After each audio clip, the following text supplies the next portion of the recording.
All right. So today we are sitting down with Courtney Postupack from Perch, located in Jim Thorpe. They're a restaurant that specializes in breakfast and lunch, and she owns it along with her husband, Chris Perich. And I'm so excited to learn more about their journey today. Let's dive in.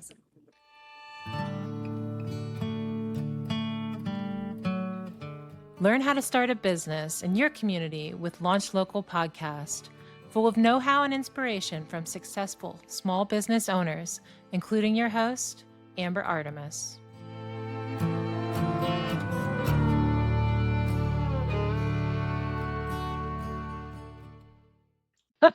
1 second, sorry. Okay, no problem. Hello. Hey, we'll do 8 cases of bacon and 40 pounds of steak. Yep. Mmm. Thank you. Bye. I'm Oh, totally the leaving top that in ring. there. Hey, everybody. Amber Artemis sitting down today with Courtney Postupack from Perch and Jim Thorpe. They're a restaurant specializing in breakfast and lunch. And their small business ownership journey began just 4 years ago when they purchased an existing restaurant at that location and completely restyled, rebranded, revamped, and relaunched as a whole new thing that is just wonderful. And I'm so excited to sit down with Courtney today. Hey, Courtney. Hi.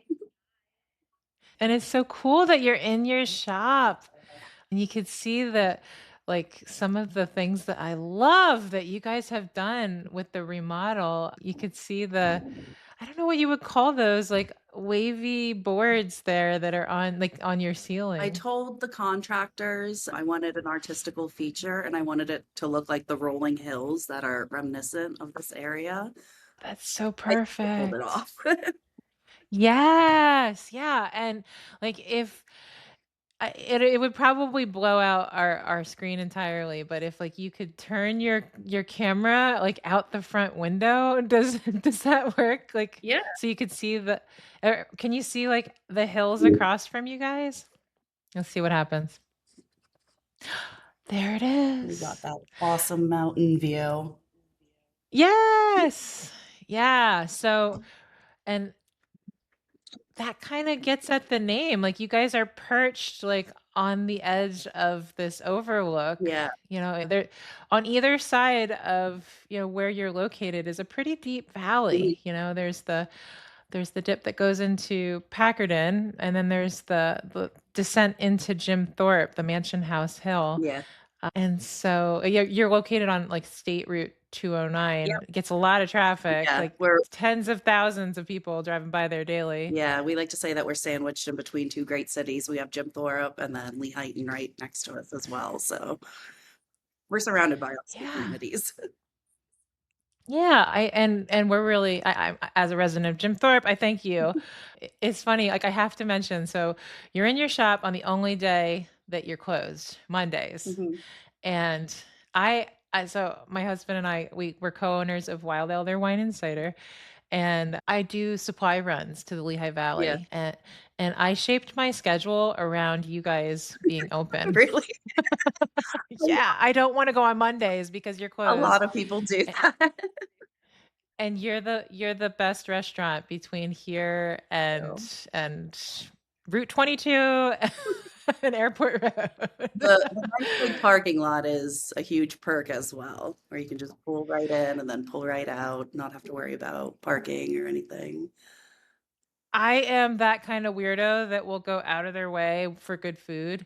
So that's not even the biggest draw for me. It's just an added convenience. Seriously, I really appreciate you guys. It's like your food is so fresh and it's obvious that like your menu was crafted with attention to that detail. And so I'm super excited. And full disclosure, like Courtney and I, like we're acquaintances, we've gotten grown acquainted because obviously like I stalk her restaurant, but also we have a little bit of a collaboration going on right now.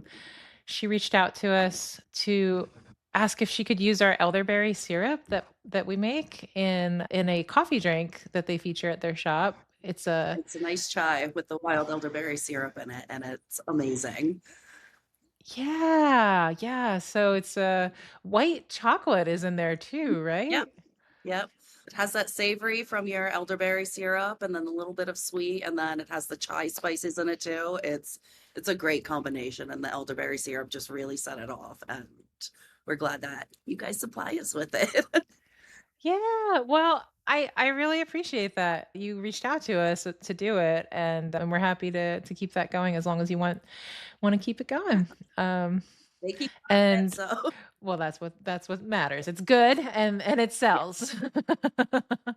But yeah, that third aspect of the collaboration, I think that, as like local business owners, it's really nice to like support each other and cross promote, absolutely. to our Yeah, audiences. We are always buying our staff lunch from you guys for sure. It's in our meetings, like it's our favorite place to go. we know when you guys come in. Yeah, yeah, it's funny. We're Yeah. regulars, and that feels good too. All right, so yeah, let's talk, Courtney, about your background and how you got started as a restaurant owner. And I guess right out of the gate, I want to know, are you the only owner? No, my husband is the co-owner as well. We did this together. He's with the dogs right And now. very important duty. What's your husband's name? Chris Perich, and Okay, actually so Perch is a play on his last name as well. what's his last name? Parish, Okay, Perich. So just drop the I out of it. okay, Parish. Got it. So Chris and you bought an existing restaurant at your location. Yeah.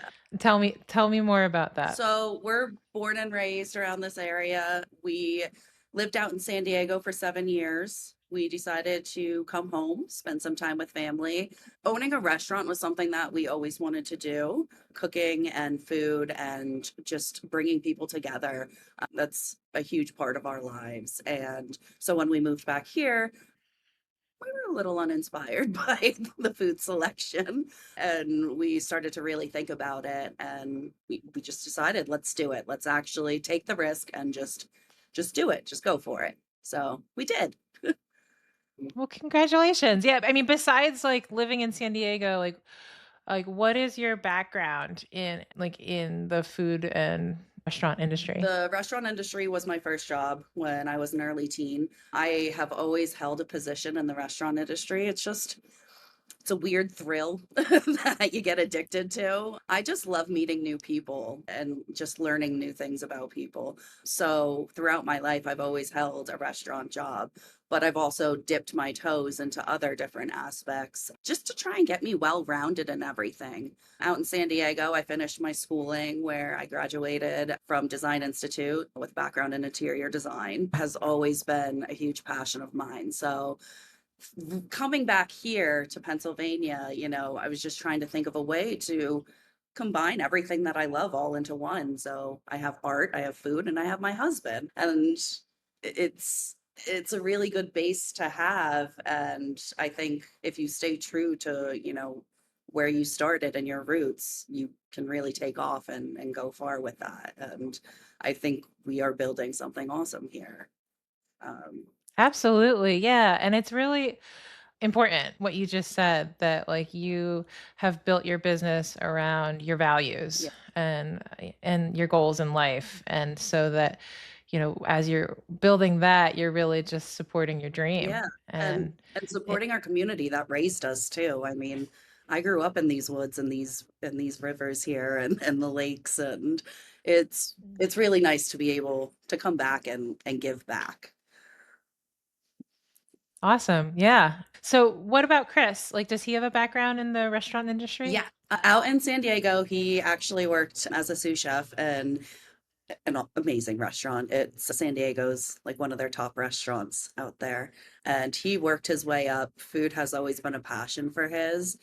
He's amazing and he's such a hard worker too. He's the backbone here. You never see him because he's always working in the back, either making, Oh, fixing things, cleaning things. He does it all. that's Yeah. awesome. Well, so I have been fortunate enough to witness like the transformation of this community cornerstone that is your restaurant. It's funny, like one of the first memories I have of coming to Jim Thorpe was of going to your place when it was known as the Big Chief. Yeah. back in the 90s. It was the Big Chief Diner. Yep. And I And yeah, yeah, I think like some of our mothers may have waitressed there growing up, that kind of place. yeah. And then it became the Bagel Bunch.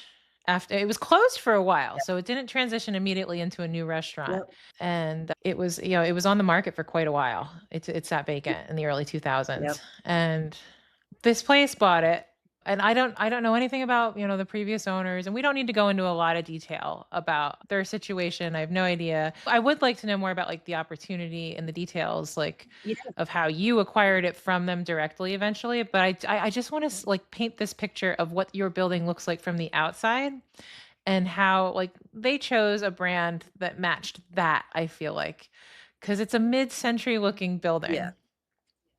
It's very Yep. 60s, right?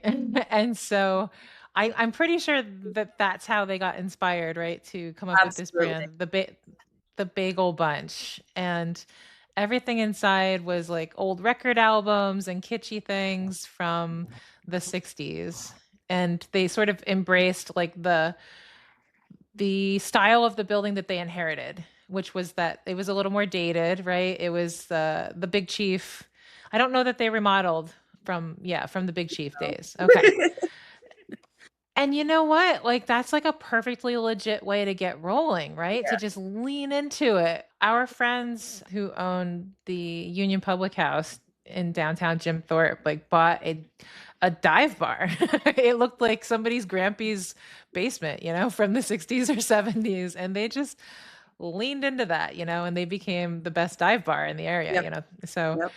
it's a 5-star dive bar. It's like a high-end dive bar, So but what you did, this is what I observed from the outside anyway, is you bought a business, and then the clientele were very happy to keep coming there, but you totally rebranded it and restyled it and made it your own. You revamped the menu.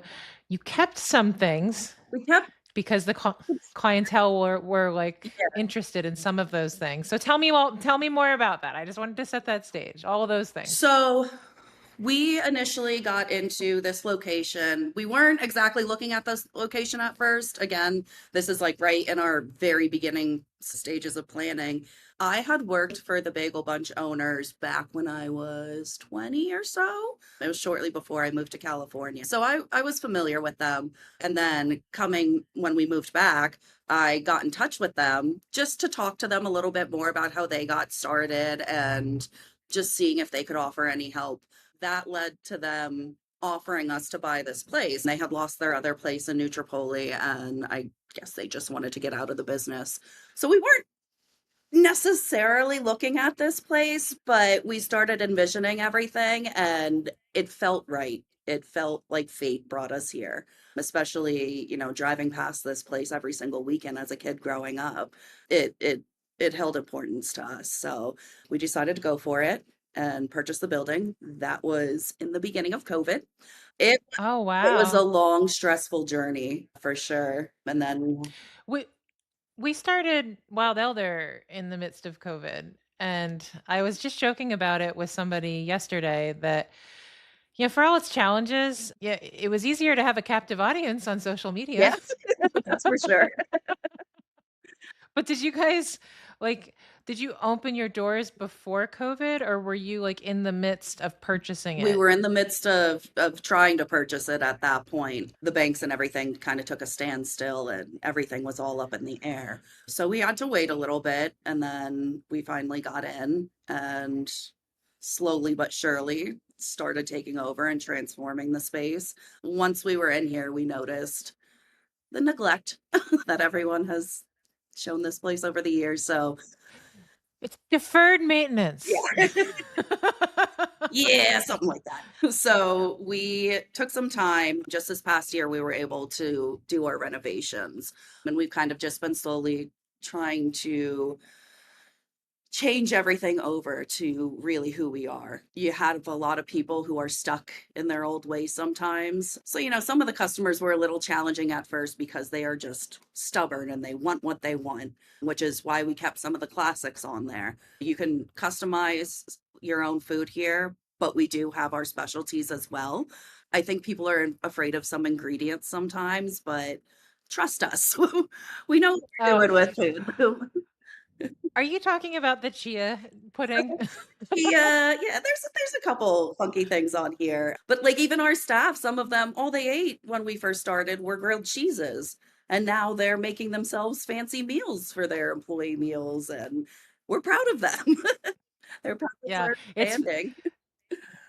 it's funny. Yeah, I saw like when you hired new staff, how much one of the things that I order regularly, like threw them for a loop, like this green Yeah, smoothie. It was like a major science experiment going on. Like two of them would converge and be like, "Is this right?" yeah, And getting the alchemy of it right. yep, It's so you're expanding their palates as well. yes. Awesome. So, okay. So you guys had the opportunity by just reaching out to a former employer as like a mentor, which I think is great. It's something that has really served us well. Like we've had I think it's really important to have somebody in your industry that you could talk to and ask questions about how they got started. And it's kind of part of like the inspiration behind this is to have these kinds of conversations for people who are thinking about starting a local business, Yeah, like how to get it going, get it up off the ground. yeah. Everyone thinks it's so easy. It's not though. But it I don't know if anybody does anybody think it's easy? Like those people must be dreaming. but I agree when you have a community and other business owners that believe in you and want your success as well, you can do amazing things. Well, and I mean the opportunity of buying an existing business. Um, like that's something that I've never personally experienced, so I think it's fascinating from two sides for me. Like one is being in the position of selling your business, and then that's the interview I need to do with the Bagel Bunch owners apparently. But I mean, good for them that they built a business that they could sell. Yeah. Like when you bought that business from them, what did you actually purchase? We purchased the building. We weren't planning on doing the bagels because when we were going through the process of getting this place, we were planning on closing at first and doing the renovations and, totally redoing everything to make it our own at first. Some stuff happened. We were kind of thrown into it and had to start immediately.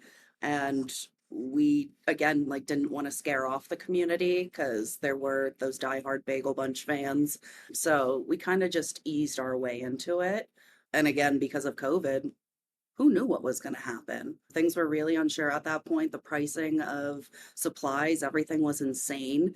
So we Mhm. just, played it safe for a little bit. And then within, I want to say 6 months or so, we slowly started to change everything over, rebrand, and really make it our own. And then this past year, we were able to do the renovations finally. Yeah, so let's talk timing a little bit here. Like, when did you first open your doors? Like, what month and what year? April 1st, 21. I, somebody else told me they were launching something coming up on April 1st, and I'm like, that's just funny, like there's like something ironic in there because like whenever you start something new like this, you open your doors, there's always going to be something that goes wrong, right? And I mean, it may as well be on April Fool's Day. Yeah. Yeah. So April 1st, 2021. Yep. We hit the And ground that running and yeah, it's been great ever since. and I happen to have also have been launching a business around that time down at Wild Elder. That was around the time that we were getting ready to hire our first employee. I was the only employee at that point. So I remember what that time was like. It was 1 year after the pandemic started, but it was really hitting our community very hard at that point. Everything was still very limited, masked up. Yeah. And yeah, we were all, and it honestly didn't even really hit our community very hard until that fall, like, as far as having many people that you knew who had it, you know Yeah. what I mean? Like, I feel like October of 2021 was when It hit people in Carbon County really yeah, and the hospitals were overwhelmed, and it was, yeah, so it was a tough every time. But, yeah, so when you say you opened in, like, a limited fashion, like, what were your hours like? we were still doing 7 to 2. We were open 7 days a week. but with my husband and I doing the majority of all of the kitchen work, essentially, it was all of us in the kitchen doing everything, all of the prep, the cooking. You and your husband? Yes, Did you have any employees when you first we started? did. We took over the Bagel Bunch employees. We soon found our own employees. Again, some of them just didn't, they weren't on board with the changes. Change. Yeah, Yeah. it scared them. You know, we tried explaining things to them. We're here to make everything better and everyone's lives better too. You know, we're not doing this to get rich or, you know, anything crazy. So we got our own employees then. That has been a struggle all in its own. Just finding people that want to work and finding good workers too. People who are on board with your vision and who share that passion. And that's something that we also try and teach our employees as well. You don't necessarily have to like food or this industry, but there are so many things that you can learn in this industry that will help you with everything else in the world. So Yeah, absolutely. Those like soft skills that you pick yeah, up under pressure yeah, oftentimes. it Yeah. it gets chaotic in here. Yeah, it gets very busy. Sometimes the line is literally out the door. Yeah. So, how big's your staff? Like you said, you when you first opened, it was you and your husband, And we and you probably you started with. yeah, we probably had around like 7 staff at that point. That has fluctuated so much. Right now, I believe we have around 15, and then the summer season's coming up, so we'll be hiring a lot more. Okay, yeah. So hopefully, uh, this could be a little help wanted ad for you Yeah. too. Great. Okay, so you have a team that fluctuates seasonally. You guys open your doors during COVID. I hear from you that you started slow. Tell me about that. Just easing into it, we streamlined the existing menu that was here, that Bagel Bunch had, got rid of a lot of unnecessary things, you know, looked at what actually sold and what people were looking for. So we made that menu a lot smaller, and that was able to give us time to really, you know, get the kitchen under control, see how everything runs, and then slowly start building our menu up from there. We have so many ideas that we still want to put on the menu, but we always have to think about like accessibility to different supplies and just the ease of making everything and prepping everything and keeping it fresh. That Mhm. is a huge thing for us, is fresh and quality ingredients. Yeah, us too. So we serve sandwiches at our shop, and we try to keep our menu um tight, Yep. like concise, and we try to get double duty out of our Yep. ingredients, because we emphasize having, fresh perishable things. um and it gets expensive. And I mean, somebody called in for wraps the other day into our shop, and they wanted avocado, and I'm like, oh no, no, no, we do not have avocado. Like they're so expensive and they're hard to keep Yep. fresh. Yeah. But you guys pull it off. You have the Yes, demand, the avocado we do. We do. demand. But yeah, and then staffing. Right now, I feel like we're at a great spot with our staffing. Finally, you know, it took 4 years, but we have people on board who seem to truly care, and they get to know our customers as well, and it just becomes one big giant family here. But yeah, the first couple months were definitely tough. The first year and a half, 2 years, I think were incredibly challenging. Yeah. Good So times. there's always there's always like unseen drama behind the door in business ownership, Yeah. and you never know what people are going through, and then you have to put on a professional front. You have to show up and keep working. Yep. And meanwhile, like the lessons that you're learning as a business owner are not the ones that you thought you were going to No. learn. Yeah, they're they're the hardest ones, and they force growth, hopefully.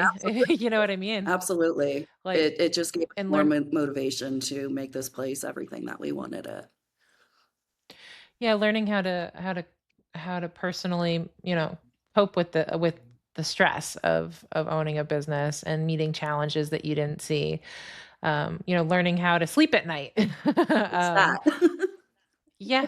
Well, no, seriously, like my husband and I have a rule that like we're not allowed to talk about business before bed It's great. because it. it will just ruin your Yep, sleep. You know, yeah, you'll possibly be up half the night, and then the next day you're getting off on the wrong foot. yeah, I actually like mentally table things where I'm like, all right, I'll bring that up next time. Like ideally in the yeah, morning. Like and it's great if we can couple it with like some other activity instead of just sitting around talking. yeah. Like if we're like working on something, I don't know, like folding laundry or like going for a walk or something where we're getting, you know, something else accomplished at at the same time that we're working through a potentially Yeah. difficult discussion It's about yeah, business. it's great to have that partnership too. This would be very hard to do by myself. Like I'm very blessed to have my husband and everything that we have here and everything we've built together. Yeah, like the more I get into this, like thinking about like who can I help and who like that's my experience as well. Like my husband has always been my Yeah. partner. So like I guess I am well positioned to specifically talk to husbands and wives who are thinking about starting their own business, you know. It's It's hard. It's hard. It's not Mhm. not all bagels and butterflies over here, but you Bagels and butterflies. That's what we'll call this episode. but you work It's through not all it. bagels and Yeah, butterflies. you work through it. You grow and you learn and you become better people.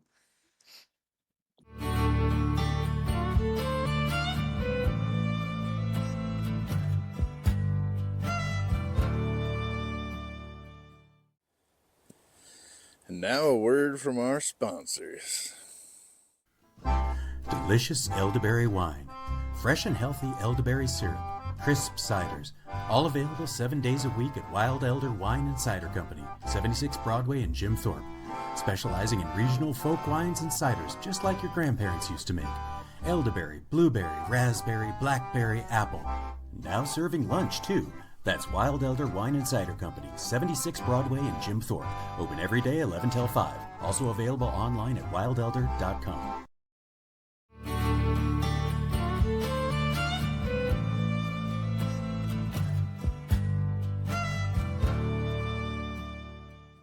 So it sounds like, you know, besides COVID, there were some challenges, and transitioning from, you know, the menu. I think it's really smart that you started out with taking a pen, a red pen to the existing menu. I mean, what a great idea, and a way for, you know, your clients to gradually get used to this new concept, you know, that you were trying to bring. Yeah. And so your new menu, how did you guys come up with that? Honestly, it's just stuff that we were craving. Sometimes I just sit around and come up with these flavor combination. I'm like, this would be really good. And then we'll just play around with it in the kitchen when we're down here and we have other people try it. And that's mainly how things get added to the menu.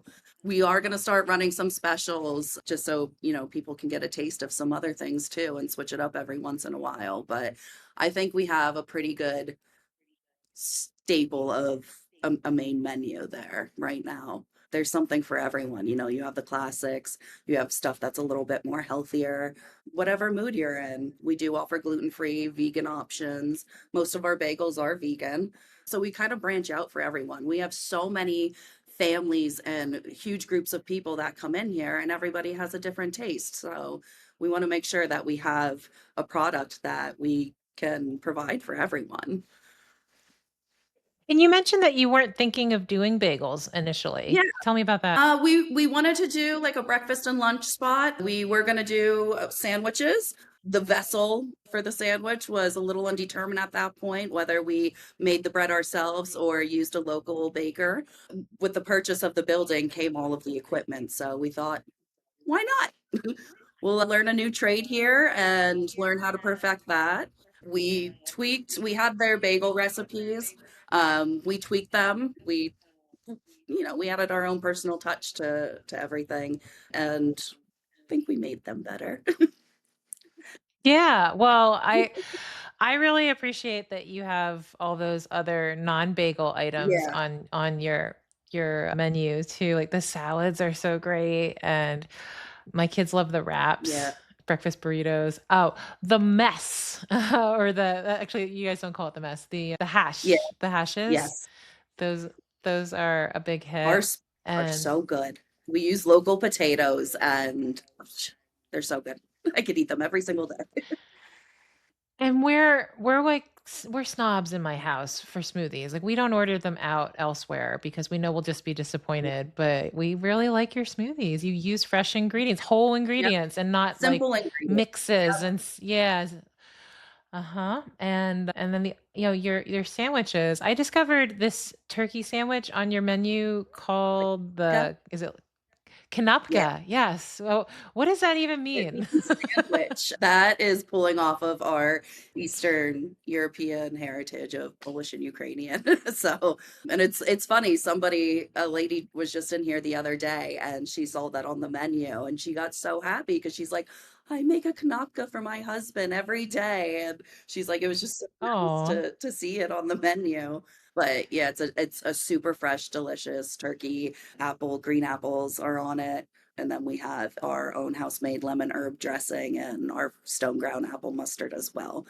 It's amazing. One of my favorites. And it's like on brioche A or Portuguese what's the roll. bread? Yeah, we use a Portuguese roll, which is like a light, airy roll. And we just toast it a little bit. And yeah. Yeah, it's like so much less dense Yes. than like a bagel Yeah. sandwich. Like I usually cannot do a bagel Yeah. sandwich. It's a But delicate, I fresh just sandwich, but it fills you up. yeah, it's delicious and imaginative, and so kanapka is Polish for Yes. sandwich? Yeah, that's Yeah. great. It's so good. Love it, love it, love it. So, okay, I do want to ask you about one other thing that I know that you got with purchasing this business, which I really admire. There's an apartment upstairs. Is it an Airbnb? No, we live there Or right now. you live there? Yeah. Okay, so this is important, and it's part of how, average people can buy a business, Yeah. like a commercial building, and this is it's a theme on on my podcast.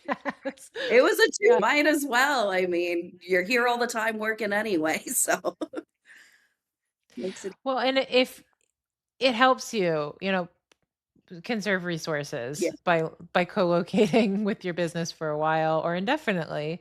So it was the prior owners, I think, that had that as an Airbnb yeah, then. yeah, always. Okay.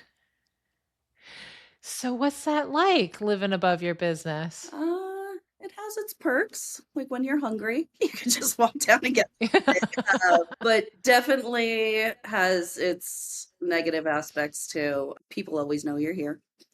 You're always working. There's no really escape from it. And just the noise. Living right next to the road too. But it's fine. Short commute to work in the morning. We do have our dogs as well. That was another big thing for us. We love our dogs and we wanted to spend more time with them. So we're like, how can we work, but also see them and hang out with them too? So that makes it nice taking little puppy breaks every now and then. Yeah, absolutely. And I mean, as you're saying this, like I'm thinking about the quality of life that it seems your schedule probably facilitates, that you're open 6 days. You decided to close a day. So tell me about that. And then also like your hours are 6 to 2.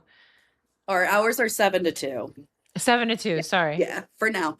We were open 7 days a week. We decided to close it down to 6. Again, that was staffing issues. My husband and I taking on a brunt of the work, and we just needed a day to not be on the line all day and able to take care of everything else. So Mondays are maintenance Mondays now. We do our prep work, then supply runs for whatever we need as well, trying to cut costs on stuff and save where we can. And again, like we just take a lot of pride in doing things ourselves. So yeah, I think the day off was much needed. It kind of gives like a reset for the restaurant too, cleans out the chaos energy from the weekend and just kind of resets for the upcoming week. Eventually, we might open back up to 7 days, but I think we're good at 6 for right now. Yeah, it sounds it. Yeah. And then like your schedule is, I don't know, it's like it's a super healthy schedule, I think, as far as like work hours. Yeah. Like it's like a lot of people in the restaurant industry don't have that kind of a schedule, where Used to working until, 2, 3 in the morning and then getting it up and doing it again the next day. And it The industry is not for the faint of heart, the restaurant industry. But I do believe that this is a less chaotic, less demanding schedule. Our employees seem happier. Some of them are morning people and prefer to come in for the opening shifts. And then you're out of here by 3 o'clock, 3:30 at the latest. The sun is still shining. You could still go out and do Mhm. stuff. It's a pretty good trade-off there for the hours. Yeah, I think about that with our hours too. Ours are 11 to 5, and I'm like, you have your mornings to yourself. You can go for a jog or whatever, get get run some errands, and then when you're done, you're basically home for dinner. We're done by 5:30 usually. There's yeah, you So gotta learn that the work-life balance and have that schedule that accommodates that too. We get asked all the time, "Why aren't you open later? Like, why aren't you open for dinner?"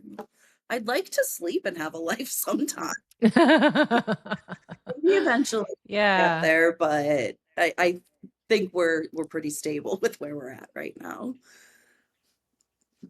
Yeah, what attracted you specifically to the breakfast and lunch niche? My favorite meals. There's so do. Breakfast is the most important meal of the day. And, that's something that we try and instill in our employees too. Like, these people are coming in at 7 o'clock, they're on their way to work. Like, you are the first person that they're going to see. You're, you're either going to make or break their day. And we hope that we make it and get them started off on the right foot. So, just spreading positivity with the breakfast and lunch foods. It's just a different clientele, more casual. Uh,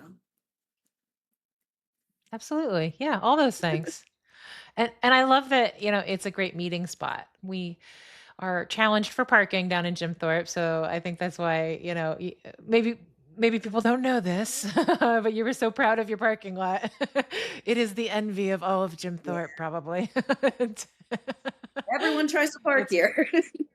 yeah, yeah, honestly, like, so talking about like what you bought there, like there's also revenue potential from that parking lot. Like I've seen buses stop there, for instance. We got rid of those buses. Okay. I wasn't sure if they were like paying you to stop there or if people were, No, that okay. was something with the old owners. Wasn't the best situation, and especially us living here.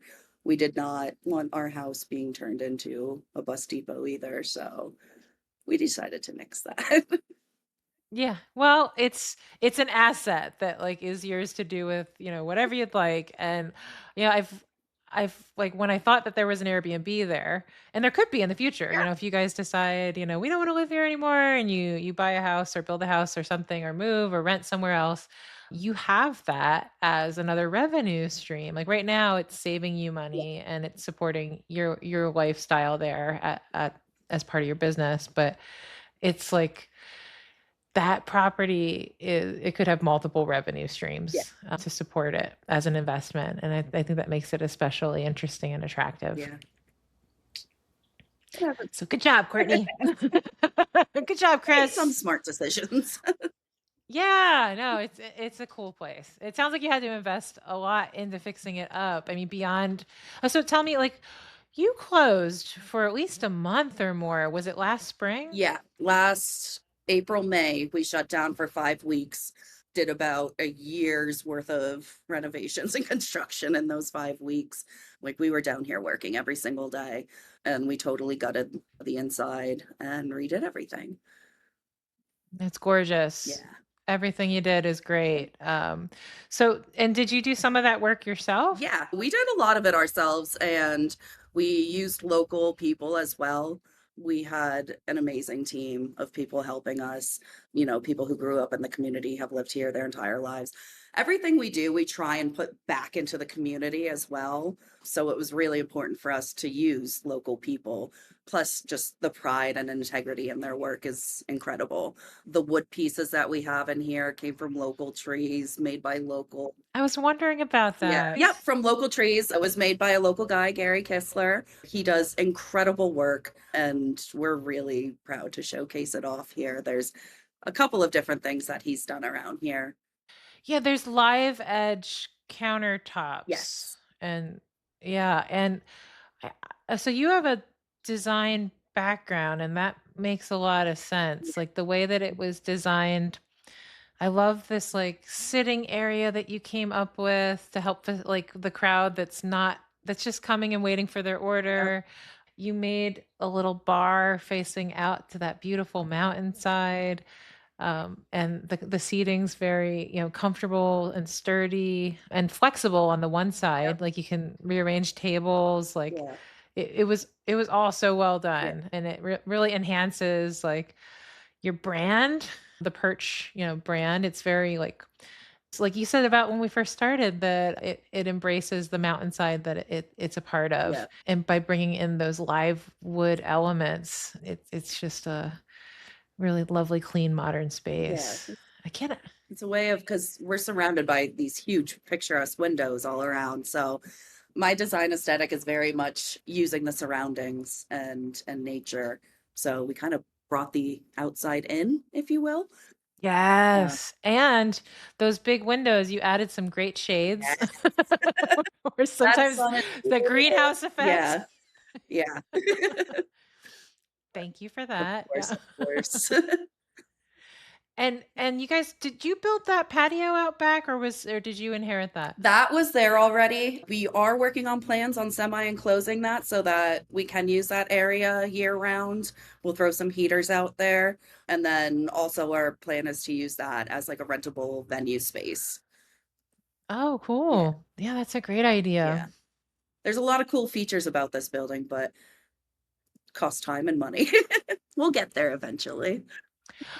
And I admire that you guys are doing it in increments. Like, I'm on Reddit in the small business discussion forum. I'm there and, talking with people. And that's the one bit of advice that I often share, that you don't have to do everything all at once, and that a phased plan makes a lot of sense for when you're self-financing, when you're cash strapped, to get your minimum viable product option going so that you could start generating some income, Yep. and then next year or in 2 years move on to phase Yeah. 2. And like even you saw what this building looked like before. It took us 2.5, almost 3 years to renovate, but people were still coming here. So it obviously wasn't the design that got them hooked. And I think that speaks volumes for our food and what we provide here. Yeah, and I was going to add that, and ask you too if this is true for you, that there's so much learning that takes place in the first year or two of operation, that had you had a plan for how you wanted things to go when you first opened, like how different would it be than what you ultimately ended up with? Probably would have been a lot easier. I wouldn't change it though. Like we've learned so much, especially that first year, how to handle the absolute worst. I feel like we were thrown into a hurricane. So, you know, we were treading water, but we made it. And what else can happen at this point? We'll be Oh yeah, right. You're battle right tested, right? It on makes you stronger. but I think that really helped shape us and we grew up real fast in this business. But y- I guess maybe I didn't phrase the question in my mind. It didn't come out of my mouth properly there. Let me just see if I can restate this, or just make this point that, like, if you come in with a big plan of how you're going to do things versus doing things in a phased fashion, it allows you to learn as you go rather than assuming all the answers of how operating is going to go up front. yes. So having a phased plan like allows you to adapt to things that you learn in that first phase of operation. Yeah. I mean, because even when we were sitting down doing our business plan and, trying to get our funding to purchase this place, they kept throwing different scenarios at us like, what if COVID sparks back up again? What if this happens? What if that happens? And we had to come up with all of these plans for these different scenarios and just what if that happens? So I think when you are able to phase it out like that too, there are so many elements that are constantly changing and happening. So your plans change. I mean, even for the renovations for this place, I had, so many different ideas. And it wasn't until we were doing it that, I thought I had one idea and then this problem popped up. So we had to change our plans and you just, yeah, Yeah. sorry. You adapt. No, it's great. You're adapting. Yeah. You you learn as you go a lot of this, and those plans are all really just educated guesses. Yeah. I think if you have in your head that it's going to be this certain way and not plan for, anything else, you're setting yourself up for failure. You always have to adapt. This world is always changing. The different elements are always changing. So you do have to adapt. But as long as you have that good base plan, you'll be fine.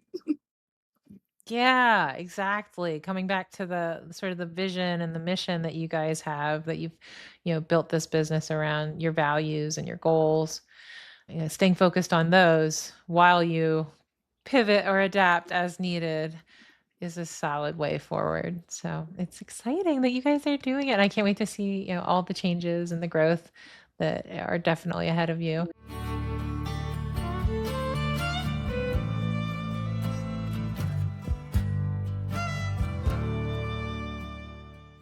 If you're getting ready to launch your own local business, head on over to my website for some free resources. I especially recommend that you check out the quiz. I put that in the header of my website. It's that important. It's called the Ready to Launch Quiz, and it's real quick and easy. It walks you through some basic foundational pieces to make sure that you have all your ducks in a row to launch your local business. And then if you take that quick quiz, I will give you personalized feedback on where you're doing great and where you might need to strengthen up a little bit before you launch your local business, so you can get that off the ground and be on your way to success. I also have lots of other great free resources available when you visit launchlocal.biz. Let's keep in touch.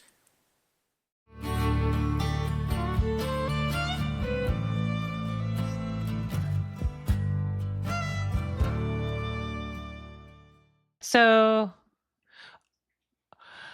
are there any tools that you're using that are a part of your business that you found to be instrumental to your success in operating? Honestly, we wing it most of the time. We have our standard practices down. Well, how about like your point of sale? Like that's like a ticket system that communicates with your kitchen, Yeah. right? You guys have a very busy, fast-paced counter there. Yeah, we use Toast as our POS system. We were using Clover at first. Toast seems to take the best of everything. We started with Toast kind of in the beginning stages of that company. So it has progressed a lot. But I feel like Toast comes from a background of people who have been in this industry for a long time. They've, taken the best parts of every system and kind of put them into one. Toast, it's amazing because we do the online ordering, which is all connected to that. Everything is controlled from an app on my phone pretty much. So it makes it really easy to go in the system and just change something, which I think is really important with, how many people are doing online orders or calling in or they're in store. There are many tools that we could use more on Toast, but I think for the way that our business is, this makes the most sense and also takes pressure off of the kitchen too. So it's really easy for that kitchen to get backed up, especially when people make customizable sandwiches and such. So Toast definitely helps us streamline our business in that way and keep everything so organized. It's kind of like an all-in-one center. Get Toast if you. Yeah. So do you use their loyalty program too? We do, which our customers love, especially the locals. And that's, something that we pay into. And then every time you make a purchase, you get points. You can use it for anything here. So Cool. Yeah. And you mentioned you had online ordering. Do you guys have a website? we do. It's perchjt.com. And is that something you built through Toast, or did you No, build it outside of that's a that? separate one. Again, that also is a platform that is very easy to use, easy to update, which I think is very important because, you'll see a lot of businesses that never update their website. Yeah. I'm making a point to ask about this because there's there's clamor out there that websites are irrelevant. I still think they are relevant, but it should be more like a business card, like a forward-facing thing that's not too hard to keep up Yeah. with. And hopefully doesn't cost a ton of money because of that. You know what I mean? Like people can spend like thousands of dollars getting their website set Yeah, up and and I don't think that you have to do that. I mean, our costs are pretty low for that. And again, it's so easy to just go in and edit things. And I think that websites are relevant. I mean, every day, if I find a new business or something that I have to look up, I'll go to their website. But again, it's keeping up with it, keeping Mhm. content short and sweet, and actually putting the important stuff on there that people need to see, like your hours, if you have a menu, what you're all about, contact. Yeah, that's it. Yeah. And then what are you using for your website? We use my Ionos. It's about like 20 something dollars a month. Has the domain with it. You just log in and you can click on your website and just edit every single little aspect of it. And I think they do have preset templates that you can use, or you can totally make it your own as well. But I think, just keeping it clean and simple. Yeah, yeah, and easy to update. That's the key. Current and easy to update and not expensive. Yes. That was Awesome. something that Okay. really scared me actually, was, doing the maintenance upkeep or the website upkeep. But that program definitely makes it easy. And do you guys, I mean, you're like on this busy road, you have a lot of exposure. You had regulars that you inherited as customers. Like, do you need to do much on social media or do you engage there? I hate social media.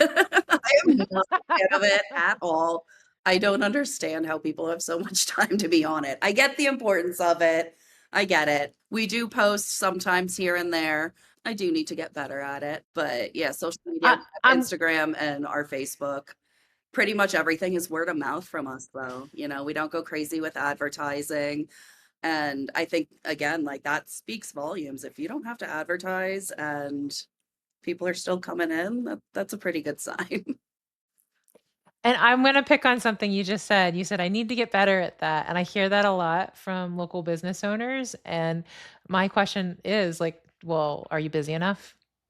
do you Right? do you have all the customers that you want? Then you don't need to get better at social media. I think to the crowd that's saying you don't need a website, it might be nice if you had just like, these accounts that some younger audiences are looking for, or even older audiences with the Yeah. Facebook, they don't, do you have a Facebook page? And they treat that like that's your Yeah. website. So having a Facebook, in your case, where you have a menu and your hours, is enough, and remembering a couple times a year to post something there is, I think, a perfectly adequate strategy as long as you have enough customers coming in your door. Well, thank you. And then, yeah. And then with Instagram, like there's like younger people that, especially that are using Instagram as like a website, and they just want to check out your vibe on there. And if you have like it's set up with just and I don't know, enough like 10, 12 photos of like what you have going on, again, with like your hours or link to your menu or your website, like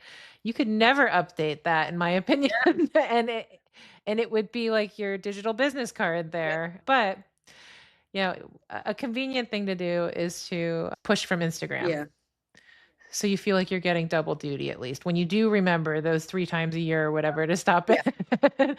So post it on Instagram, push it over your Facebook business Yeah. page, and That's you've checked that box. You've done enough because you are busy, and local business exists outside of the, online realm. Thank goodness. yeah. I'd rather talk to my customers in person too. Yeah. Um, Building those relationships is so much more important. And you're doing things like networking with other businesses like ours, like Wild Elder. And I wanted to ask, who's the potato supplier? You said you get your potatoes locally? yeah, Alan Hoffner Farms. He's up over the mountain over by Bake Oven Knob. Oh, Yeah. cool. Is he on like the Lehigh Valley side, like the south side or the north side? Germansville, yeah. Germansville. So cool. Okay. Alan Hoffman potatoes. Thanks for providing many breakfasts for us. Love your spuds. Yeah, that's great. Cool. So my last question for you is like, what are your plans for the future? I mean, and you're just getting going, but have you considered an exit strategy too? My husband's exit strategy is offering if anybody would like this for a parking lot for Jim Thorpe. No, honestly, going along with the Big Chief too, like that was such an iconic place for so many years. We're hoping to be a staple in this community for years to come. The ultimate goal, we want a dog sanctuary. That's our Oh, venture. So that's kind of what we're working for, but also getting some land to have our own little farm so we can produce our own produce for here and, just have homegrown ingredients as well. So that's something that we're working towards as well. Just seeing where this life takes us and just feeding our community and making good food and making memories in the meantime. yes. I love it. That's great. So I think I asked you earlier indirectly, or this was the question you were answering, which is like if there was anything that you would do differently, like if you were starting over, what would that be? Hmm. I feel like everything that was a struggle was outside of our control. So, like COVID, I don't think I can control something like that, but that would be something that, I would like to have been done differently, not dealing with, you know, the fallout from that. I think that's just one thing that I've learned throughout my life is you always have to be prepared and be prepared for the worst and just survive, know that you will make it out. Just as long as you keep going, you have all your ducks in a row, you do get the paperwork that you need, you do get, a lease agreement or everything in contract writing. Just making sure that you're stable and you're all set because that's the last thing that you need. You deal with a million other problems, at least having that stability of a sound business and the legalities all there. Yeah, the Yeah. foundation that you're building everything on. Yeah. Yeah. Okay, cool. All right, is there anything else you wanted to share? I don't think so. Okay, we did it. Yay! Thank you so much, Courtney, for taking the time to talk with me Of today. course. This has been a really amazing and informative interview, and I'm so excited to continue to see you guys grow and thrive. Thank you. Thank you for having me. Yeah, you're welcome. Have a great rest of your day. Thank you. Bye. Launch Local is an original podcast produced and recorded by Amber Artemis at Leisure Lane Studio in Jim Thorpe, PA. Show music is by Joshua Finsel. This is a video podcast available for viewing on YouTube or at the show website, launchlocal.biz, where you can subscribe to the show newsletter and find helpful tools like the Ready to Launch quiz. Take the quiz at launchlocal.biz to find out how I could help you launch your own local business.